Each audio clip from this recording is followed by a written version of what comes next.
إن الحمد لله نحمده ونستعينه ونستغفره ونعوذ بالله من شرور أنفسنا ومن سيئات أعمالنا من يهده الله فلا مضل له ومن يضلل فلا هادي له وأشهد أن لا إله إلا الله وحده لا شريك له وأشهد أن محمدا عبده ورسوله يا أيها الذين آمنوا اتقوا الله حق تقاته ولا تموتن إلا وأنتم مسلمون يا أيها الناس اتقوا ربكم الذي خلقكم من نفس واحدة وخلق منها زوجها وبث منهما رجالا كثيرا ونساء واتقوا الله الذي تساءلون به والأرحام إن الله كان عليكم رقيبا يا أيها الذين آمنوا اتقوا الله وقولوا قولا سديدا يصلح لكم أعمالكم ويغفر لكم ذنوبكم ومن يطع الله ورسوله فقد فاز فوزا عظيما وإن خير الكلام كلام الله وخير الهدي هدي محمد صلى الله عليه وسلم وإن شر الأمور محدثاتها وكل محدثة بدعة وكل بدعة ضلالة وكل ضلالة في النار أما بعد. Donc on commence aujourd'hui le cours numéro 23 dans l'explication du résumé de Kitab al-Tawhid al-Mulakhas fi Sharh Kitab al-Tawhid, et c'est bien entendu le livre du Cheikh Salih al-Fawzan. Donc Cheikh, on est maintenant au chapitre 17, Bab al-Shafa'a, et comme je disais, des fois vous allez trouver une différence dans les numérotages du chapitre, parce qu'il y en a qui calculent le premier chapitre comme étant une introduction, donc ils calculent à partir du deuxième chapitre, et d'autres commencent à partir du premier chapitre, l'introduction ils calculent comme le premier. Donc c'est pour ça des fois il y a un décalage entre les chapitres, mais bon, l'important c'est qu'on puisse juste se retrouver puis savoir où on est rendu.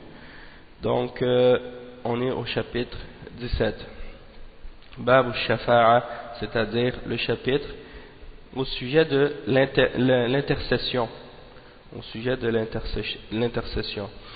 Le cheikh, il mentionne le premier verset dans ce chapitre, وقول الله تعالى وأنذر به الذين يخافون أن يحشروا إلى ربهم ليس لهم من دونه ولي ولا شفيع, et avertis ceux qui craignent d'être rassemblés vers leur Seigneur, ils n'auront en dehors de lui aucun allié et aucun intercesseur. Ça c'est le verset 151 dans Surat Al-An'am. Cheikh Al-Fawzan maintenant il explique donc pour quelle raison ce chapitre est placé dans Kitab al-Tawhid. C'est quoi le rapport de ce chapitre par rapport au Tawhid? Donc il dit مناسبة الباب لكتاب التوحيد أنه لما كان المشركون يبررون ما هم عليه من الشرك من دعاء الملائكة والأنبياء والأولياء ويقولون نحن نعلم أنهم مخلوقون ولكنهم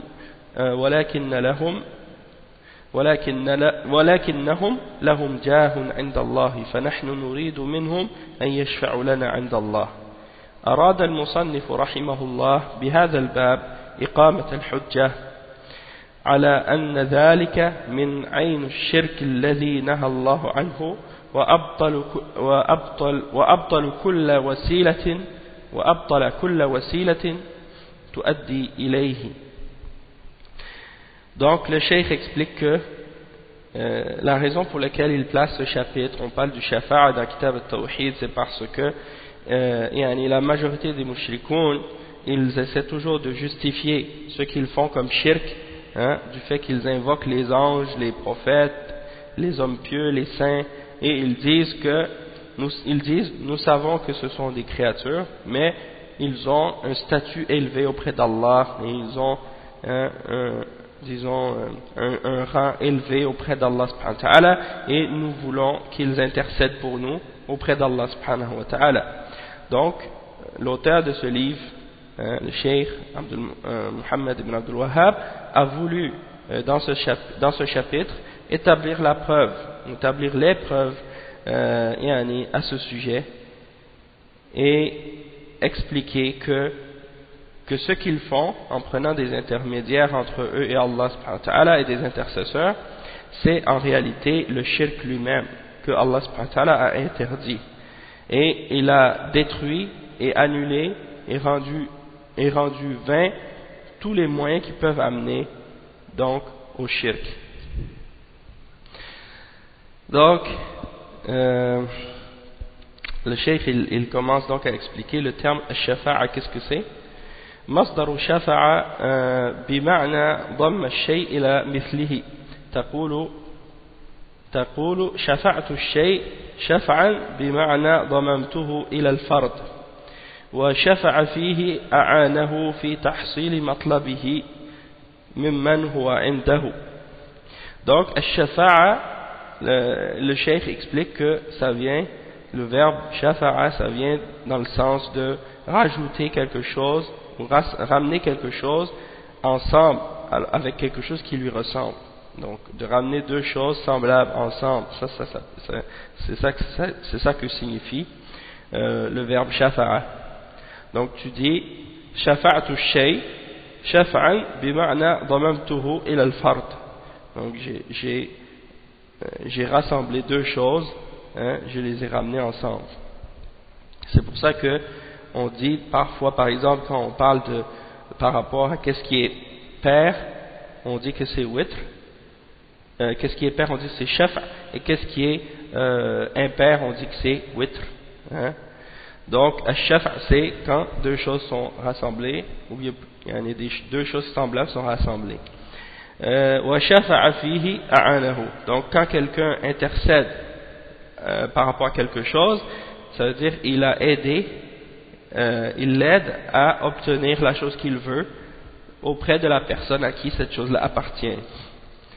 Wa anzir, yani, donc le cheikh maintenant il explique le verset wa anzir bihi alladhina yakhafuna an yuhsharu ila rabbihim laysa lahum min dunihi waliyyun wala shafi'. C'est-à-dire averti, et le cheikh il dit wa anzir, yani al-inzar huwa al-i'lam بموضع المخافة والتحذير منه. Donc al-inzar, le fait de faire par exemple le verbe ici wa anzir, c'est la forme impérative de al-inzar. Al-inzar, ça veut dire l'avertissement, et wa anzir, ça veut dire averti. Le cheikh il dit wa anzir, donc on a expliqué que al-inzar c'est le fait d'avertir ou d'informer les gens de ce qui est une source de crainte ou de ce qui peut être dangereux pour eux. Donc le fait d'avertir les gens ici du jour du jugement dernier et du jour du rassemblement, lorsque les gens seront rassemblés devant leur Seigneur. Donc d'avertir les gens que ce jour-là, en dehors d'Allah subhanahu wa ta'ala, ils n'auront aucun protecteur et aucun intercesseur pour intercéder en leur faveur. Et donc le cheikh il dit wa anzir bihi. Anzir bihi, c'est-à-dire averti par celui-ci, c'est-à-dire bil Qur'an, c'est-à-dire par ce Qur'an. Donc avertis les gens, avertis ceux qui craignent leur Seigneur par ce Qur'an. Alladhina yakhafun, yani yakhshawun, ceux qui ont peur, qui craignent leur Seigneur. An yuhsharu, an yujma'u wa yub'athu. Donc yuhsharu, ça veut dire qu'ils soient rassemblés et yani ressuscités. ليس لهم من دونه ولي ولا شفيع في موضع نصب على الحال أي متخلين من كل ولي ينصرهم وشفيع يشفع لهم. Donc ce jour, en voulant dire que ce jour-là, le jour où ils seront rassemblés, le jour de la résurrection, ils n'auront pour eux aucun protecteur qui va les protéger ou les défendre, et ils n'auront pas d'intercesseur. Il n'y aura pas personne pour les défendre ce jour-là. Il n'y aura pas d'avocat, comme on dit. Donc tu seras tout seul devant ton Créateur. والمعنى الإجمالي للآية يقول تعالى لنبيه صلى الله عليه وسلم خوف بالقرآن الذين يخشون ربهم من أصحاب القلوب الواعية الذين يتذكرون الوقوف بين يدي ربهم متخلين عن كل قريب ينصرهم وواسطة تشفع لهم عنده بغير إذنه لعلهم يعدون العدة لذلك فيعملون في هذه الدار عملا ينجيهم الله به من عذابه يوم القيامة. Donc le cheikh il explique la signification générale de ce verset. Allah subhanahu wa ta'ala il dit à son messager, à son prophète sallallahu alayhi wa sallam, fais peur et avertis par ce Coran ceux qui craignent leur Seigneur parmi les gens qui ont un cœur qui acceptent et qui sont des cœurs réveillés et qui sont des cœurs qui craignent Allah subhanahu wa ta'ala, de se rappeler, ceux qui se rappellent du fait qu'ils seront debout devant leur Seigneur et qu'ils vont être ils ne trouveront pas ce jour-là, ils n'auront pour eux aucun proche qui va pouvoir les protéger, et ils n'auront pas non plus d'intercesseurs qui vont pouvoir intercéder auprès de lui, c'est-à-dire auprès d'Allah subhanahu wa ta'ala, sans sa permission, pour qu'ils puissent, après avoir justement été avertis, pour qu'ils puissent se préparer correctement en faisant les bonnes œuvres que Allah subhanahu wa ta'ala leur a ordonné de faire et en s'écartant de ce que Allah subhanahu wa ta'ala leur a interdit. Donc en faisant les bonnes œuvres dans cette vie d'ici-bas, pour que Allah subhanahu wa ta'ala les sauve de son châtiment et les épargne de son châtiment au jour de la résurrection. Donc ça c'est la signification globale du verset. Munasabatul ayati lil bab أن فيها الرد على المشركين الذين يدعون الأنبياء والصالحين ويطلبون منهم الشفاعة. Donc, le cheikh il dit que dans ce verset, pour quelle raison on le place dans ce chapitre de Kitab al-Tawhid, c'est parce que dans ce verset il y a la réfutation, il y a la réfutation contre les mushrikines qui invoquent les prophètes et les hommes pieux et qui leur demandent l'intercession, pour faire comprendre que personne ne pourra intercéder pour les mushrikines,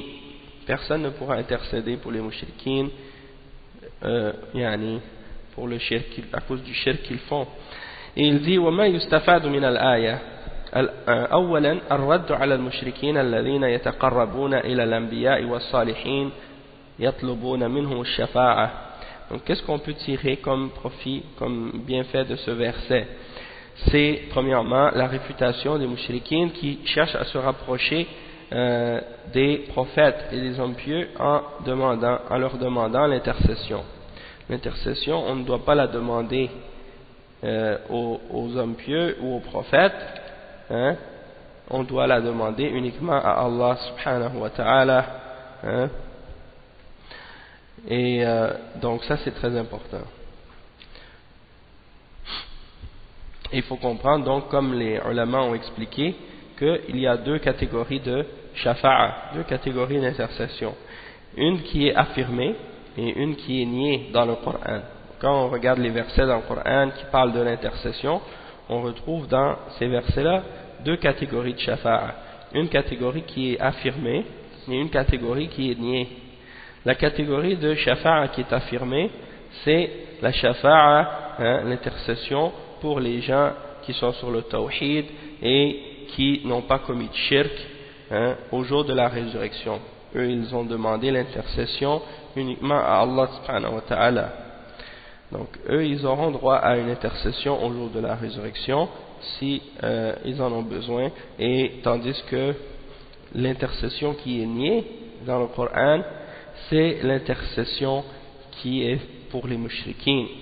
L'intercession pour les mushrikines, eux ils n'auront pas le droit à une intercession, puisque l'intercession au jour de la résurrection, elle est uniquement par la permission d'Allah subhanahu wa ta'ala premièrement, et deuxièmement elle va être uniquement pour ceux que Allah subhanahu wa ta'ala a agréé parmi ses créatures, et Allah subhanahu wa ta'ala n'agrée pas l'intercession pour les mushrikines. Donc ça c'est un résumé de la question de Ash-Shafa'a. Donc deuxième point, mashru'iyyatul wa'zi wa at-tazkiri bi yawm al-qiyamah. Donc le deuxième point qu'on peut tirer comme bienfait dans ce verset, c'est premièrement qu'il est permis de faire des exhortations et de rappeler les gens du jour de la résurrection. Et troisièmement, anna al-mu'minina hum alladhina yantafi'una bil maw'izah. Troisième point, ceux qui profitent de ces exhortations-là, c'est uniquement les croyants. Ce sont les croyants, parce que c'est eux qui acceptent l'exhortation et qui craignent Allah subhanahu wa ta'ala. C'est pour ça que dans le verset, Allah subhanahu wa ta'ala il dit وَأَنذِرْ بِهِ الَّذِينَ يَخَافُونَ أَن يُحْشَرُوا إِلَى رَبِّهِمْ. Avertis par ce Coran ceux qui craignent d'être rassemblés, d'être amenés à leur Seigneur. Donc c'est ceux-là qui vont profiter de cet avertissement. C'est ceux qui craignent Allah subhanahu wa ta'ala. Toutefois, ceux qui ne craignent pas Allah subhanahu wa ta'ala, ils vont s'en détourner, ils ne vont pas l'accepter. Donc ensuite, on va passer aux deux versets suivants qui sont mentionnés dans ce chapitre. C'est le premier, wa qawlihi ta'ala qul lillahi ash-shafa'atu jami'a. Et le deuxième, c'est wa qawlihi man zal ladhi yashfa'u 'indahu illa bi'iznih. Donc le premier verset, c'est le verset 44 dans Surat Az-Zumar. Et dans ce verset-là, Allah subhanahu wa ta'ala, il ordonne à son messager, le prophète Muhammad sallallahu alayhi wa sallam, de dire, c'est à Allah subhanahu wa ta'ala tout entière qu'appartient l'intercession. Qul lillahi ash-shafa'atu jami'a. L'intercession tout entière, elle n'appartient que à Allah subhanahu wa ta'ala. Et le verset 255 dans Surat Al-Baqarah, qui est Ayatul Kursi, Allah subhanahu wa ta'ala, il dit dans ce verset, qui peut intercéder auprès de lui excepté par sa permission. Qui peut intercéder auprès de lui excepté par sa permission. Donc ça c'est pour nier en fait le fait que quelqu'un puisse intercéder sans la permission d'Allah. Personne ne pourra intercéder excepté s'il a la permission d'Allah subhanahu wa ta'ala pour le faire. Donc le cheikh il explique ces deux versets là, lillahi shafa'a ay hiya mulkun lillah falaysa liman tatlubunaha minhum shay'un minha. Donc l'intercession, Allah subhanahu wa ta'ala il dit à son sujet, il dit qul lillahi shafa'atu jami'a, c'est-à-dire l'intercession tout entière n'appartient qu'à Allah. Et c'est-à-dire que c'est à lui seul et elle n'appartient pas à ceux de qui vous la demandez. Donc si vous demandez l'intercession d'une créature, vous devez savoir que elle n'appartient pas à ces créatures-là. L'intercession appartient uniquement à Allah subhanahu wa ta'ala. Donc il faut la demander uniquement à Allah subhanahu wa ta'ala. Jami'an halun mu'akkada. Halun mu'akkada. Donc jami'an c'est pour confirmer l'état que personne ne détient l'intercession excepté Allah subhanahu wa ta'ala. Elle appartient tout entière à Allah. Si Allah subhanahu wa ta'ala avait dit seulement qul lillahi ash-shafa'a, dit c'est à Allah qu'appartient l'intercession, ça aurait été suffisant pour faire comprendre que c'est à lui qu'elle appartient. Mais le fait de rajouter jami'an, ça vient confirmer qu'elle n'appartient que à lui tout entière. Il n'y a pas d'exception dedans, il n'y a pas une partie qui appartient à lui et une autre qui appartient à quelqu'un d'autre. Elle appartient tout entière à Allah subhanahu wa ta'ala seul. Ensuite, dans le deuxième verset qui est dans Ayatul Kursi, yashfa'u 'indahu man dhal ladhi yashfa'u 'indahu illa bi'iznih. Man dhal ladhi ay la ahad. Donc quand Allah subhanahu wa ta'ala dit qui est celui qui pourrait intercéder, ça signifie personne ne peut intercéder. C'est ça que ça signifie en réalité. Yashfa'u 'indahu illa bi'iznih. Personne ne peut intercéder auprès de lui excepté par sa permission. Donc le cheikh il dit yashfa'u 'indahu illa bi'iznih lahu fiha fala ahadun yatakallamu bi shafa'atin wala ghayriha illa idha adhina Allahu lahu fil kalam. Donc, le cheikh, il explique que personne ne pourra intercéder auprès de lui, excepté par sa permission dans cette intercession-là. Donc, si quelqu'un n'a pas la permission, il ne pourra pas intercéder ni parler au jour de la résurrection. Personne ne pourra prononcer un seul mot, excepté par la permission d'Allah subhanahu wa ta'ala au jour de la résurrection.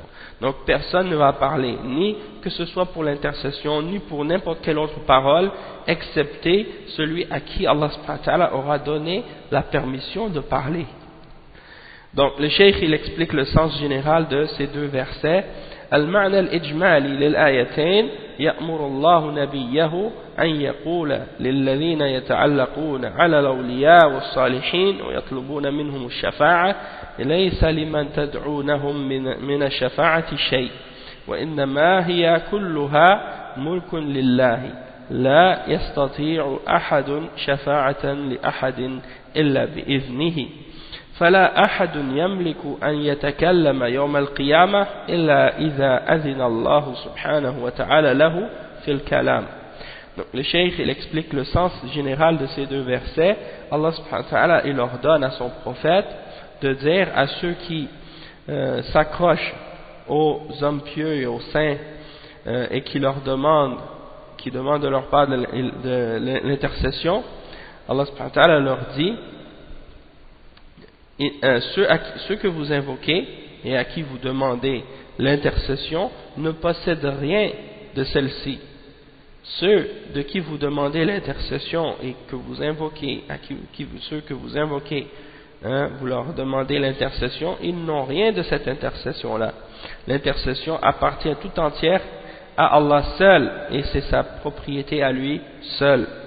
Et personne ne pourra intercéder pour personne au jour de la résurrection, excepté par la permission d'Allah subhanahu wa ta'ala, et donc personne ne détient la permission ou le pouvoir, plutôt, personne ne détient la capacité ou le pouvoir de parler au jour de la résurrection, excepté si Allah subhanahu wa ta'ala lui a donné la permission de parler.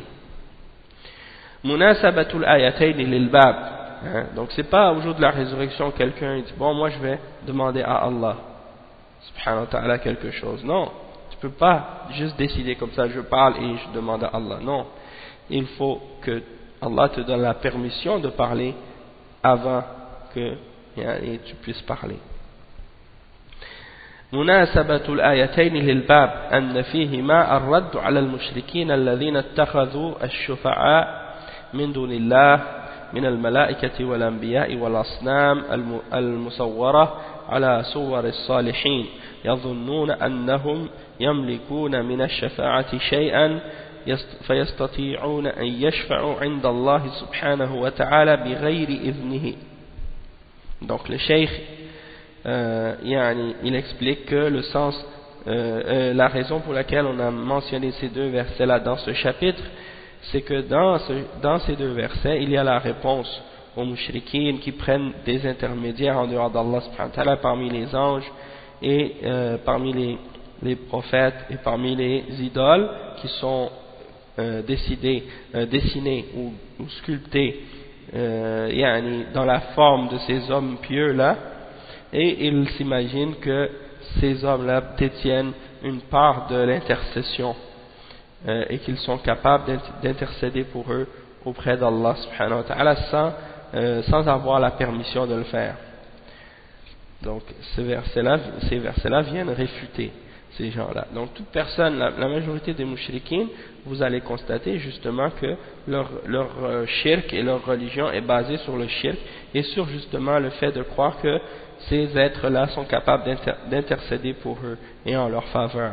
Que ce soit les chrétiens qui prennent pour intermédiaire et intercesseur Isa ibn Maryam, ou bien sa mère, Maryam, ou bien des hommes pieux et des saints parmi les chrétiens qu'ils considèrent comme étant des saints.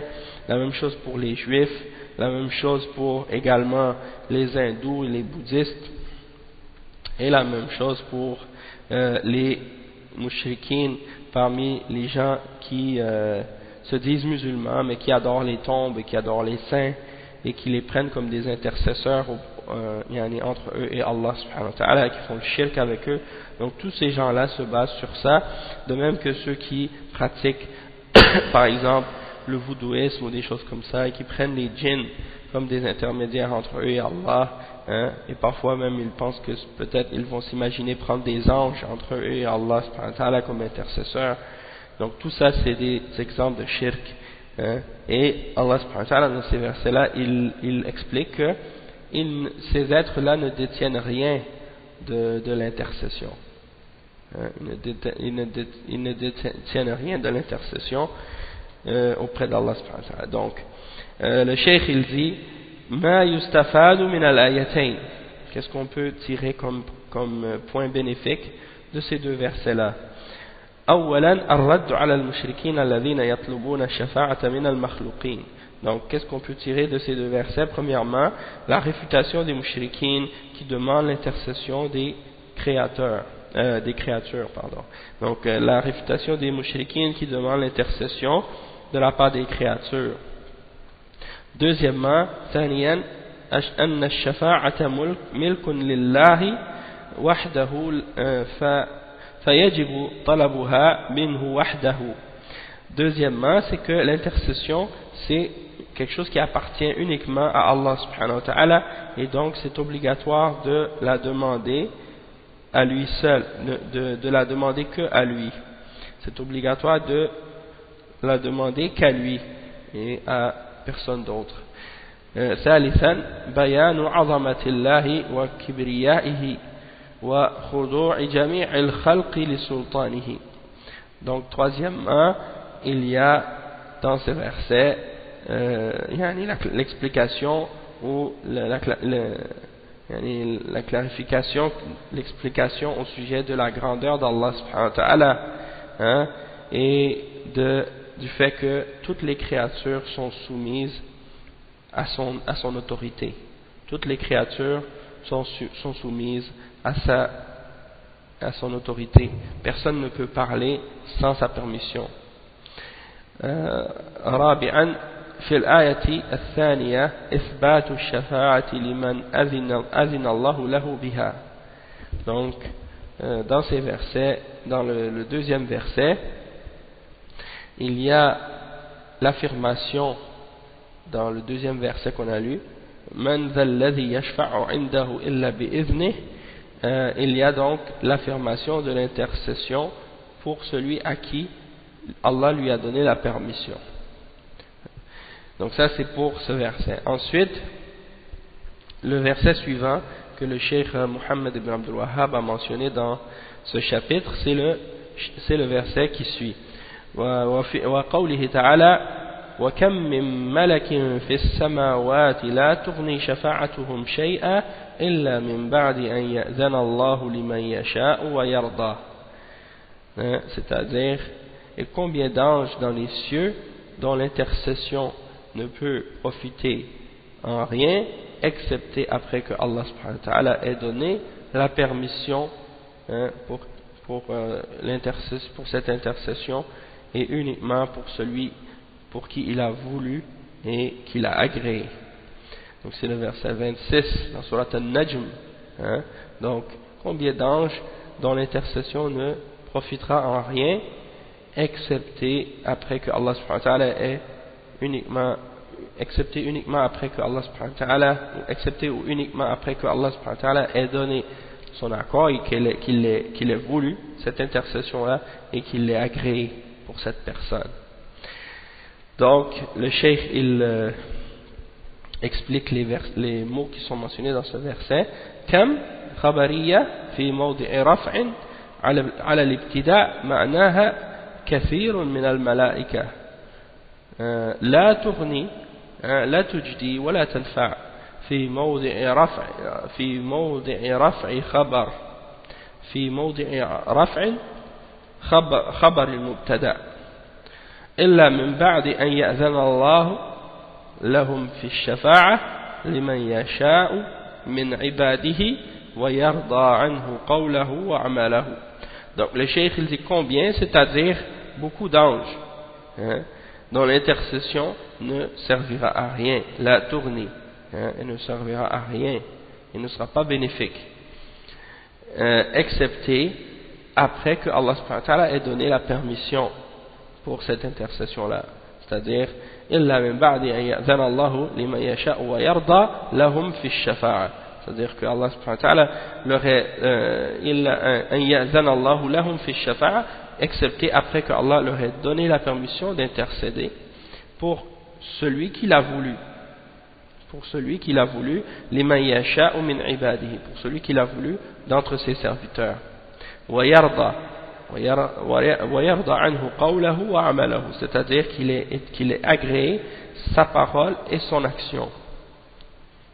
Donc s'il n'a pas agréé sa parole et son action, il ne va pas accepter l'intercession pour lui, il ne va pas l'agréer pour qu'on intercède pour lui.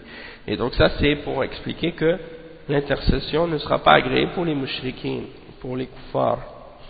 معنى الآية إجمالا يخبر الله تعالى أن كثيرا من الملائكة مع مكانتهم عنده لا تجدي شفاعتهم في أحد شيئا ولا تنفعه إلا إذا أذن الله لهم أن يشفعوا في من يشاء الشفاعة له من عباده وكان المشفوع فيه ممن رضي الله قوله وعمله بأن يكون سالما من الشرك قليله وكثيره.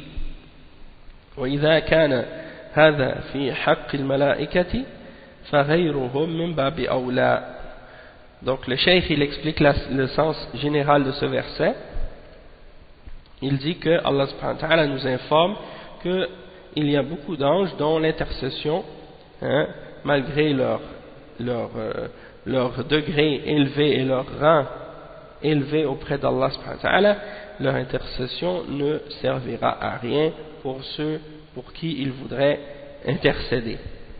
Elle ne sera pas bénéfique excepté celui à qui Allah subhanahu wa ta'ala lui aura donné la permission d'intercéder et pour uniquement intercéder en faveur de celui que Allah a agréé, que celui dont Allah subhanahu wa ta'ala a agréé ou accepté, dont il a accepté la parole et l'action.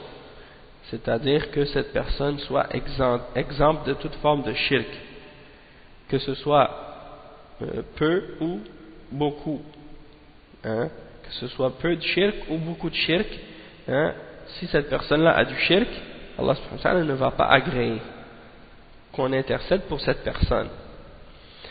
Donc, ça, si c'est le cas pour les anges, si on peut dire ça des anges, alors toute autre personne encore plus, dans le sens que si l'intercession des anges ne pourra pas être acceptée après sa permission, acceptée après la permission d'Allah, et qu'elle ne sera pas agréée si elle est faite pour une personne dont Allah n'a pas été satisfait des paroles et des actions, c'est-à-dire qu'une personne qui a du shirk, que ce soit beaucoup de shirk ou un peu, eh bien, que dire des autres créatures qui sont moins élevées en rang auprès d'Allah subhanahu wa ta'ala que les anges. Donc, Allah subhanahu wa ta'ala, donc cette intercession-là, elle mérite encore moins d'être bénéfique. C'est dans ce sens-là. Ensuite, le cheikh il dit مناسبة الآية للباب أن فيها الرد على المشركين الذين يطلبون الشفاعة من الملائكة وغيرهم من المخلوقين. Donc, pour quelle raison on mentionne ces deux versets dans ce chapitre, ou ce verset en particulier dans Kitab al-Tawhid ou bien dans ce chapitre sur al-Shafa'a? C'est parce que dans ce verset il y a la réfutation des mushrikines qui demande, le cheikh il dit أن فيها الرد على المشركين الذين يطلبون الشفاعة من الملائكة وغيرهم من المخلوقين. Donc il y a la réfutation des mushrikines dans ce verset qui demande l'intercession des anges et d'autres parmi les créatures également. ما يستفاد من الآية, qu'est-ce qu'on peut tirer de ce verset comme point bénéfique? Premièrement, الرد على المشركين الذين يتقربون إلى المخلوقين ويطلبون منهم الشفاعة. Donc, la réfutation des mushrikines qui se rapprochent des créatures en demandant de leur part l'intercession. ثانيا أن الشفاعة ملك لله وحده لا تطلب إلا منه. Deuxièmement, c'est que l'intercession, elle appartient à Allah subhanahu wa ta'ala lui seul. Et on n'a pas à la demander à quelqu'un d'autre que lui. Et troisièmement, أن الشفاعة لا تنفع إلا بشرطين. L'intercession, elle n'est bénéfique que si elle respecte deux conditions. L'intercession ne sera bénéfique que si elle respecte deux conditions, et ça c'est important de les connaître et de les comprendre. الشرط الأول إذن الرب للشافع أن يشفع، والشرط الثاني رضاه عن المشفوع فيه بأن يكون من أهل التوحيد والإخلاص. Donc la première condition c'est pour que cette intercession soit bénéfique, il faut que Allah subhanahu wa ta'ala ait permis à l'intercesseur d'intercéder. Il faut que l'intercesseur ait la permission d'intercéder de la part d'Allah subhanahu wa ta'ala. Et la deuxième condition, c'est que Allah subhanahu wa ta'ala doit agréer la personne en faveur de qui on veut intercéder. Donc si la personne pour qui on veut intercéder ne fait pas partie des gens du tawhid, ne fait pas partie des gens de al-ikhlas, c'est-à-dire de la pureté dans leur adoration, et des gens qui ont adoré que Allah subhanahu wa ta'ala et qui n'ont pas offert d'adoration à autre que à Allah subhanahu wa ta'ala, donc s'ils ne font pas partie de ceux-là, ils ne seront pas parmi ceux que Allah a agréés, et ils ne seront pas non plus donc parmi ceux pour qui Allah subhanahu wa ta'ala est satisfait de l'intercession. Il ne va pas permettre qu'on intercède pour eux. Ensuite, le cheikh il mentionne un autre verset. Le cheikh Muhammad ibn Abdul Wahhab il a mentionné un autre verset, c'est le suivant: وقوله تعالى قل ادعوا الذين زعمتم من دون الله لا يملكون مثقال ذرة في السماوات ولا في الأرض. الآيتين. Donc al-ayatain, pourquoi le cheikh il dit al-ayatain? Parce que il a seulement mentionné le premier verset en question. Toutefois, il y a la suite il y a le début, le verset qui le précède, qui dit le cheikh il dit وتمام الآيتين قوله تعالى وما لهم فيهما من شرك وما له منهم من ظهير ولا تنفع الشفاعة عنده إلا لمن أذن له حتى إذا فزع عن قلوبهم قالوا ماذا قال ربكم قالوا الحق وهو العلي الكبير. Donc ça c'est le verset dans Surat Saba qu'on avait lu dans les derniers cours, qu'on avait expliqué dans le dernier chapitre. Et dans ces deux versets-là, dans Surat Saba 22 et 23, Allah subhanahu wa ta'ala il dit, bon, il n'a pas mentionné le cheikh le verset au complet, mais si on le mentionne au complet c'est encore mieux. قل ادعوا الذين زعمتم من دون الله لا يملكون مثقال ذرة في السماوات ولا في الأرض وما لهم فيهما من شرك وما له منهم من ظهير ولا تنفع الشفاعة عنده إلا لمن أذن له. Donc ça c'est le verset.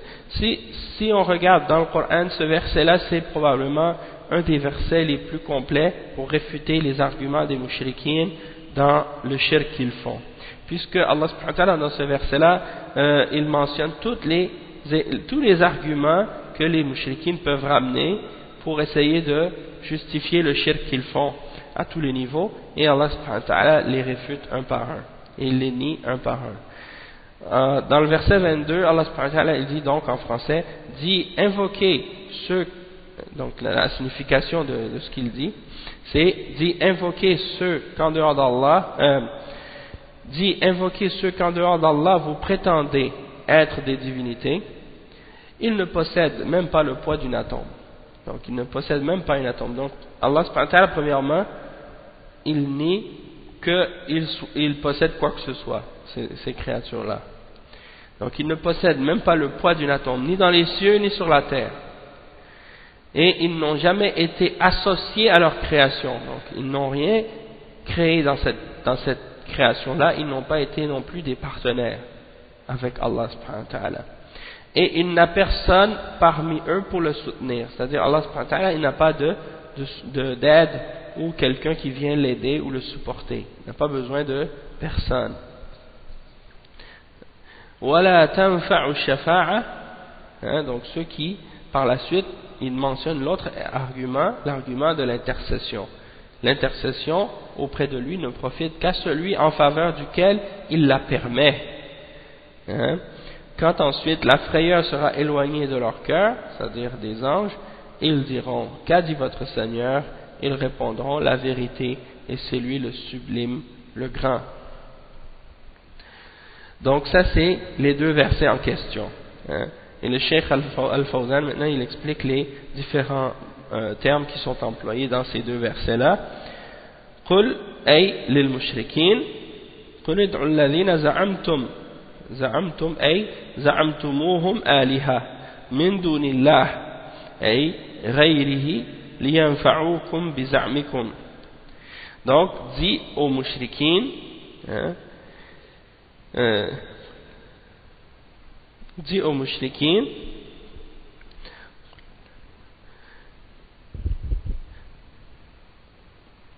invoquez ceux que vous prétendez être des divinités. Invoquez ceux que vous pensez être des divinités en dehors d'Allah subhanahu wa ta'ala. Et c'est-à-dire que vous pensez que ces divinités-là, ceux que vous pensez être des divinités, qui pourraient vous profiter, selon ce que vous prétendez. Et ensuite, il dit: La yamlikuna mithqala dharratin fis samawati wala fil ard. Ils ne détiennent même pas le poids d'une atome. Le cheikh il dit mithqal ay al-wazn wa dharratin yani min khayrin aw shar wal muradu bil dharra النملة الصغيرة ويقال لكل جزء من أجزاء الهباء ذرة. Donc يعني المثقال c'est le poids, puis الذرة c'est يعني comme on l'utilise pour désigner soit un atome ou bien soit une graine de poussière ou un grain de sable ou bien une petite fourmi. Tout ce qui est petit, يعني, qui est infiniment petit, vraiment minuscule, on l'appelle zarra en arabe, comme les différentes particules qui composent la poussière ou des choses comme ça. Et il dit فلا يملكون مثقال ذرة في السماوات ولا في الأرض. Et donc par la suite qu'ils n'ont pas ils ne détiennent aucune part dans les cieux ou bien sur la terre. Yani min shirk, c'est-à-dire shirkatun ma'allah ou sharikatun ma'allah, c'est-à-dire ils sont pas associés à la création de quoi que ce soit de ce qui est sur les cieux ou dans la terre. وما له منهم من ظهير. ما له أي لله تعالى منهم من الآلهة من ظهير معين يعينه على تدبير أمر السماوات والأرض. C'est-à-dire que Allah subhanahu wa ta'ala donc il n'a pas de partenaire qui serait qui détiendrait quoi que ce soit de ce qui est dans les cieux ou sur la terre avec Allah subhanahu wa ta'ala, ou même le poids d'un atome. وَمَا لَهُ مِنْهُمْ مِنْ ظَهِيرٍ, c'est-à-dire Allah subhanahu wa ta'ala n'a pas non plus de divinité avec lui qui serait là pour l'aider à contrôler quoi que ce soit de ce qui est dans les cieux et sur la terre. وَلَا تَنْفَعُ الشَّفَاعَةُ عِنْدَهُ أي عند الله رد لقولهم إن آلهتهم تشفع عنده إلا لمن أذن له أن يشفع لغيره. Donc et l'intercession ne sera pas bénéfique auprès de lui, c'est-à-dire auprès d'Allah subhanahu wa ta'ala, et ça c'est pour réfuter la parole des mushrikines qui disent que leur divinité intercède auprès d'Allah subhanahu wa ta'ala, illa liman adhina lah, excepté pour celui à qui Allah subhanahu wa ta'ala aura donné la permission pour qu'il puisse intercéder pour quelqu'un d'autre. المعنى الإجمالي للآيتين يأمر الله سبحانه نبيه أن يقول للمشركين على وجه التحدي اطلبوا من آلهتكم التي زعمتم أنها تنفعكم وتكشف الضر عنكم فإنهم لا يقدرون على ذلك لأنهم لا يملكون من الكون وزن أصغر نملة ملكا مستقلا وليس لهم في الكون أدنى شركة مع الله وليس منهم أحد يعين الله في تصريف الأمور ولا يقدرون على التقدم بين يديه في الشفاعة لكم إلا إذا أذن لهم بذلك وهو لا يأذن بالشفاعة لمشرك فهم لا يملكون شيئا استقلالا ولا يشاركون في الملك ولا يعاونون المالك ولا يملكون الشفاعة عنده بغير إذنه فبطلت عبادتهم من دون الله. Donc le cheikh il explique, il dit que dans ces deux versets là Allah subhanahu wa ta'ala il ordonne à son prophète, le prophète Mohammed sallallahu alayhi wa sallam, de dire aux mushrikines en les défiant d'une façon qui vient pour leur lancer un défi. Il leur dit: demandez à vos divinités que vous prétendez être bénéfiques pour vous dans le fait d'enlever le mal qui vous a touché, alors qu'ils ne détiennent rien et ils n'ont pas le pouvoir sur quoi que ce soit, et ils ne détiennent rien de ce qui est dans l'univers, même si cette chose-là est la plus petite des fourmis ou la plus petite particule qui existe, ils n'ont rien qu'ils contrôlent indépendamment en dehors d'Allah subhanahu wa ta'ala. Ils ne possèdent rien en fait, même pas les plus petites particules ou même la plus petite fourmi, ils ne la détiennent même pas. Donc ils ne peuvent rien faire pour vous, puisqu'ils ne contrôlent rien, ils ne possèdent rien. Tout appartient à Allah subhanahu wa ta'ala. وَلَيْسَ لَهُمْ فِي الْكَوْنِ أَدْنَى شَرِكَةٍ مَعَ اللَّهِ. Donc non seulement ils ne détiennent rien, ils sont pas propriétaires de rien, mais en plus ils n'ont pas non plus d'association avec Allah subhanahu wa ta'ala dans l'univers, et ils n'ont pas de partenariat avec Allah subhanahu wa ta'ala pour contrôler quoi que ce soit. وَلَيْسَ مِنْهُمْ أَحَدٌ يُعِينُ اللَّهِ فِي تَصْرِيفِ الْأُمُورِ.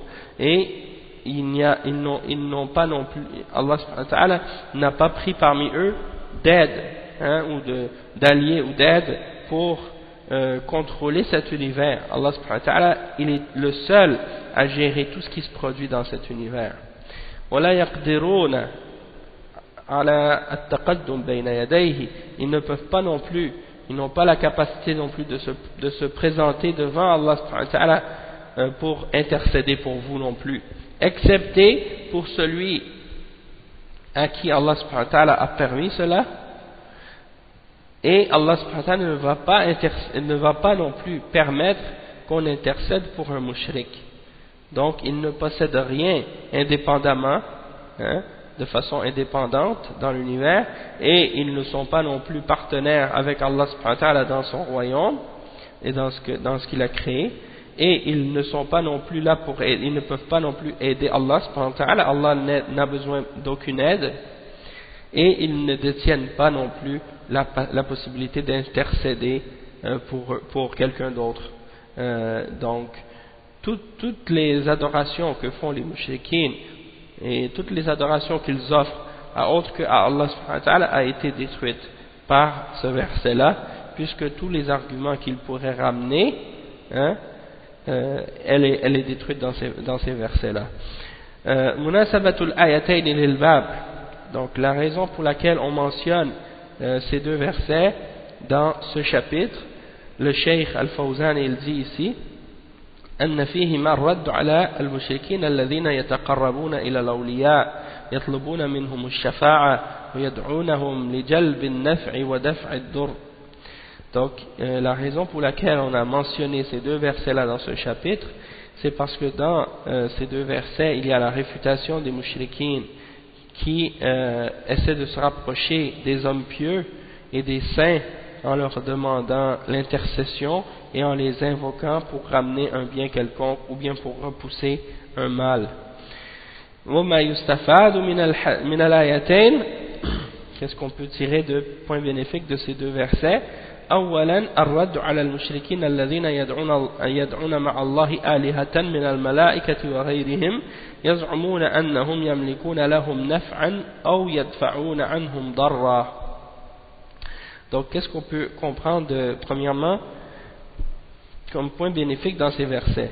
C'est que Allah subhanahu wa ta'ala, il réfute les mushrikines qui invoquent d'autres divinités avec Allah subhanahu wa ta'ala parmi les anges et autres que les anges également, en pensant qu'ils détiennent quelque chose pour eux, comme ils sont capables en pensant qu'ils sont capables de leur faire un bien quelconque ou bien de repousser un mal quelconque.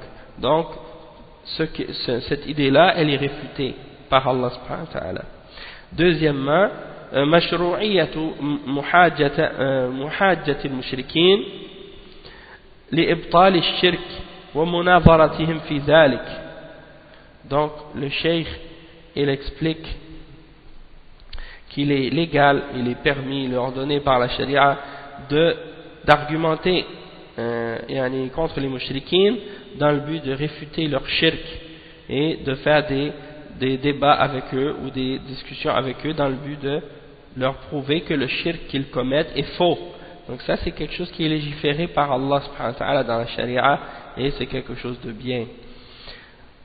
Ensuite, le cheikh il dit comme point numéro 3, قطع الأسباب التي يتعلق بها المشركون وذلك أن المشرك إنما يتخذ معبوده لما يحصل له من النفع والنفع لا يكون إلا ممن فيه خصلة من أربع. Donc le cheikh il dit que Allah subhanahu wa ta'ala dans ces deux versets il a coupé tous les moyens par lesquels les mushrikines s'accrochent à ceux qu'ils adorent en dehors d'Allah subhanahu wa ta'ala. Parce que le mushrik, lorsqu'il prend une divinité pour l'adorer, il pense que cette divinité-là peut lui faire venir un bien quelconque. Or, le bien qu'il recherche, il ne peut venir que si la chose à qui il demande, ou la personne à qui il demande, en dehors d'Allah subhanahu wa ta'ala, pourrait posséder une des 4 caractéristiques suivantes. La première, al-oula, imma an yakuna malikan lima yuriduhu minhu abiduhu. Donc premièrement, comme première caractéristique que cette chose devrait posséder, c'est qu'elle possède, qu'elle soit maître de ce que la personne, qu'elle soit maître ou bien qu'elle soit propriétaire de la chose que cette personne demande de sa part. Donc si quelqu'un demande, si un mushrik demande à quelque chose à une créature ou à une idole qu'il adore, il faudrait que cette idole ou cette chose à qui il le demande, ou ce saint ou cet homme pieux, il faudrait qu'il soit maître de cette chose ou qu'il la possède premièrement. Donc, et c'est pas le cas. On voit que Allah subhanahu wa ta'ala a nié cette première caractéristique-là à tout autre que lui. C'est-à-dire, il n'y a personne qui détient quoi que ce soit dans l'univers excepté que ça appartient à Allah seul. Tout appartient à Allah dans l'univers. Donc il faut demander qu'à lui. La deuxième caractéristique, imma an yakuna sharikan lil malik. Donc peut-être que la personne ne sera pas nécessairement propriétaire indépendant. Peut-être qu'il serait un propriétaire, mais un propriétaire partenaire du propriétaire. C'est-à-dire qu'il a quelque chose, mais c'est pas à lui seulement, c'est à lui, mais avec son partenaire ou son associé dans la chose qu'il possède. Et Allah subhanahu wa ta'ala a nié ça aussi. Il a expliqué que Allah subhanahu wa ta'ala, il n'a pas de partenaire dans quoi que ce soit de l'univers, de ce qu'il a créé. Donc, il a nié la deuxième catégorie, que ce soit des partenaires. Et troisième caractéristique, الثالثة وإما أن يكون ظهيرا أو معينا له. Donc troisième caractéristique, qu'il faudrait au moins qu'il soit, s'il n'est pas propriétaire ni partenaire, il faudrait au moins qu'il soit un aide, hein, quelqu'un qui vient aider Allah subhanahu wa ta'ala dans ce que Allah subhanahu wa ta'ala a fait dans l'univers. Or, Allah subhanahu wa ta'ala, encore une fois, il nie posséder ou avoir un aide. Hein, et Allah subhanahu wa ta'ala mentionne qu'il n'a pas besoin d'aide, puisqu'il est tout puissant, il a le contrôle de tout ce qui se passe dans l'univers et personne n'a besoin de personne pour l'aider dans ces choses-là. Et c'est pour ça qu'il a nié le fils, hein, et l'épouse et les associés, ainsi de suite. Allah n'a pas besoin de rien d'entre ces choses-là. Et quatrièmement, الرابعة إما أن يكون شفيعا عنده. Donc quatrièmement, soit qu'il soit intercesseur auprès de lui. Il faudrait que, si elle n'a pas les caractéristiques mentionnées, au moins peut-être qu'elle serait juste intercesseur auprès d'Allah subhanahu wa ta'ala. Et même cette quatrième, elle a été réfutée par Allah subhanahu wa ta'ala dans ce verset. Donc le cheikh il dit وَقَدْ نَفَى سُبْحَانَهُ هذه الأسباب الأربعة في آلهة المشركين فبطلت عبادتها. Donc Allah subhanahu wa ta'ala a nié, comme on a dit, toutes ces quatre causes, ces quatre moyens que les mushrikines utilisent pour essayer de justifier leur shirk, hein, comme caractéristique de leurs idoles. Ils essaient de mentionner ces caractéristiques-là pour justifier le shirk, et Allah subhanahu wa ta'ala les a niées toutes les quatre. Donc leur adoration, elle est fausse. Hein. Et le cheikh il mentionne comme point numéro 4, comme point bénéfique dans ces versets, إثبات الشفاعة التي تكون بإذن الله. Donc quatrièmement, c'est d'affirmer l'intercession qui est par la permission d'Allah. Donc c'est-à-dire que quand on nie l'intercession dans laquelle il y a du shirk, hein, et qui est demandé à autre que Allah subhanahu wa ta'ala, hein, et qui est recherché de la part des hommes saints et des morts, hein, et des pieux lorsqu'ils sont morts. Donc tout ça c'est du shirk, hein, et cette intercession-là, elle est niée, de même que l'intercession qui est faite en faveur, ou qui serait en faveur des mushrikines, ou des gens qui adorent les saints et les tombes, et les anges et les djinns et les morts. Donc tout ça, c'est si l'intercession est demandée pour ces gens-là, eh bien c'est certain que l'intercession ne sera pas valable et acceptée. وخامسا أن المشركين لا تنفعهم الشفاعة لأن الله تعالى لا يأذن فيها لمشرك. Que le cheikh il mentionne dans ce point-là, qui est le point numéro 5, que les mushrikines, l'intercession ne leur servira pas, ne sera pas bénéfique pour eux, parce que Allah subhanahu wa ta'ala ne va jamais permettre qu'on intercède pour quelqu'un qui est mushrik. Donc l'intercession pour le mushrik, elle ne sera jamais acceptée, elle ne sera jamais bénéfique. Donc ça c'est par rapport à ce qu'on vient de mentionner. Ensuite, par la suite, donc le cheikh Muhammad ibn Abdul Wahhab, il a mentionné les paroles de Ibn Taymiyyah pour clarifier les versets et le sens de qu'est-ce qu'on a lu dans ce chapitre-là. Toutefois, on est arrivé à la limite dans le temps qu'on a pour ce cours, donc on va s'arrêter ici pour aujourd'hui, Inch'Allah, et on continuera le cours, Inch'Allah, dimanche prochain, puisque les cours c'est le dimanche et le lundi. Donc on va s'arrêter ici, puis on essaiera de compléter la semaine prochaine. À l'heure habituelle, Inch'Allah, espérons que Allah subhanahu wa ta'ala nous donne la possibilité de le faire à temps, puis nous donne la guérison également. Donc, barakallahu fikum, wa jazakumullahu khayran, subhanakallahumma wa bihamdik, ashhadu an la ilaha illa ant, astaghfiruka wa atubu ilayh, wa ila liqa'in akhar, insha'Allah. Assalamu alaikum wa rahmatullahi wa barakatuh.